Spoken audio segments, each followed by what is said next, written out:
Having me, and very good morning to my co-panelists and to our cherished listeners.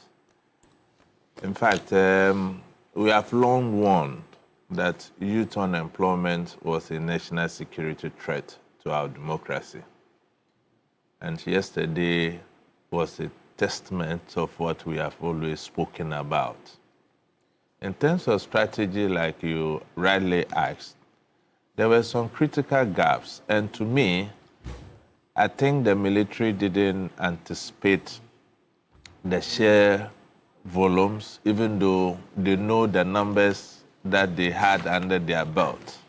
So the critical gaps were more or less crowd control, infrastructure, and management. So if you look at what has always happened in the last 8 years, you realize we've not had public recruitment like we have seen. We always saw people passing out from our security agencies, and we didn't even know how they were recruited. So when this government came and decided that they were going to conduct a public recruitment, I think the military should have anticipated this kind of challenges. So they slept on their jaws practically. In other jurisdictions, I use my own daughter as an example. When she finished high school in the US, at her graduation, that she was recruited to the Air Force. You mean they came there soliciting? They came there soliciting. And it was so beautiful. They were asked, those who want to join the Air Force, can you please stand up? Those who want to join the Army, can you please stand up? The Navy SEAL. And there were officers there who gave them all the military honors. Why? They are coming to serve their country at the peril of their lives. Going into this kind of recruitment is not essentially for jobs. No. Now, what it's a risk you are taking. By in our part of the world, the country. By in our part of the world, yes. So it's a demand supply situation. Exactly. Okay. So there they fight many wars. Yes. And then they also have it as a policy by way of their defense policy. Yes. To have the numbers. So yes. they even have some for the reserves. Yes. So that when there's the need for a country like the US yes, yeah. to undertake, as you people say it in your military colleges and universities, interventions. Yeah. If they have to undertake any intervention in any part of the globe, yeah. then they know that they have the personnel there to be able to deploy. Precisely. We don't have the budget. Mm-hmm. We don't have the numbers. Mm-hmm. And we don't have the demand for it, so to speak. Yes. Even though the supply is that much. So, this is why we have to be intentional as a sovereign country. Okay. I always say security is very expensive. We draw best practices from other countries. Is that not the case? That's true. Why should our own be different? And with the story I was even telling you. So let's say University of Ghana graduation, then the military will come. Exactly. Who is interested? Exactly. And you know why? The whole year group will go. No, because there is an underlying problem. The underlying problem is that there are no opportunities elsewhere. Exactly. That's why everybody's rushing there. If there were opportunities, like in the enabling environment that has been created in the case of the US I'm talking about, there were very few people who stood up. That was why they don't even want to join. They don't even want to join. Roland, and guess what, Roland? The government is paying. They do that. What he's talking about, the banks do that. Yeah, but they take... They take you through a process. Those who qualify, obviously, will be uptake into the banks. So they could, just like he's describing, they could adapt that. It's not beyond our reach. Okay, so that they reduce the numbers that will come for the general recruitment. If you say that you all right. Okay, not to stampede him. Please. Yesterday was a stampede. I don't want it. Please continue. And guess what, Roland? They are even paying their school fees for them because they are incentivizing. In the US? Yes. Once they identify you, they will pay the rest of your school fees and still give you money. US. So they are incentivizing you to come and serve your country. And you know, in the past, that is how it used to be in Ghana. Yeah, exactly. But because we have failed in our policies to generate the kind of jobs that our teeming youth are yearning for. Look, if you look at the statistics, 60% of us are the youth. But because of politics... I think 70%. Okay, according to the population and housing census, 75%. Yes, but... are young people now. Yeah, okay, that is the projected. But in the last, I will go with the last because it is being projected. You know, in statistics, it could be there or there. You understand? Yes. So, you see, because we have politicized everything in this country, our policies don't go beyond presidential terms.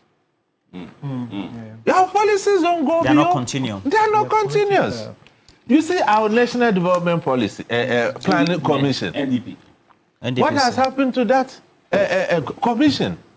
So it is about time as a country we begin to be intentional with our policies and remove the nuances of politics and set up deliberate policies that will create jobs for our youth beyond presidential terms. In other countries, that is how it is done. But there's NAPCO, there's... NAPCO is gone. But you are talking about NAPCO. We are talking about very good jobs. Sustainable. Sustainable jobs. We are not talking about this kind of jobs that is hand to mouth. Sometimes it cannot even do anything to you. And that brings me to the area of enabling our private sector to give jobs to our youth. What we often do is to give free zones and other facilities to the foreigners. And then repatriate this profit abroad. We don't help our local businesses. And that is the challenge. And look, you mentioned about the free senior high school thing. It's a good thing. Because if you look at every country that is successful in its developmental agenda, it's about the rate of education. Yeah. What we have failed to do as a country is to look at our educational curriculum. Look at the Singapore and whatever we are seeing. It's not about the book. It's about the practical skills. Look, we are in the technological world. Countries that are making it are those who saw this long time ago and changed their educational curriculum. But look at us. We are still going by our colonial stuff. And not to digress, as a security analyst, yesterday, what I witnessed with some politicians trying to make certain comments about these things, it shows how polarized we are as a country.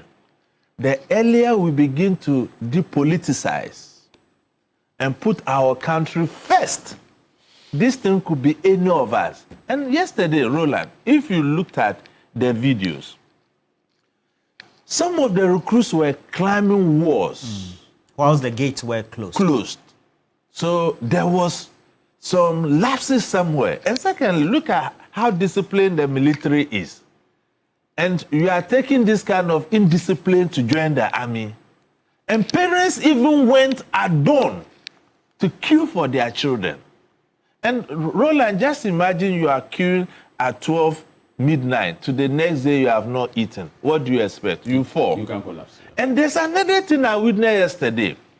When colleagues were falling down, because of the greed and competitive nature of the Ghanaian youth today, they were looking at the persons of giving help to the person, saying that, she's dying, watofumo. And you want to join the army. Yes. So to me, suspending the recruitment process in Accra alone doesn't go far enough. They should suspend the entire process. And you spoke about technology. We have the NIA, is that not it? When we were all given those cards, they measure our heights. Is that not the case? So these people also apply through the electronic system. At least you got the numbers.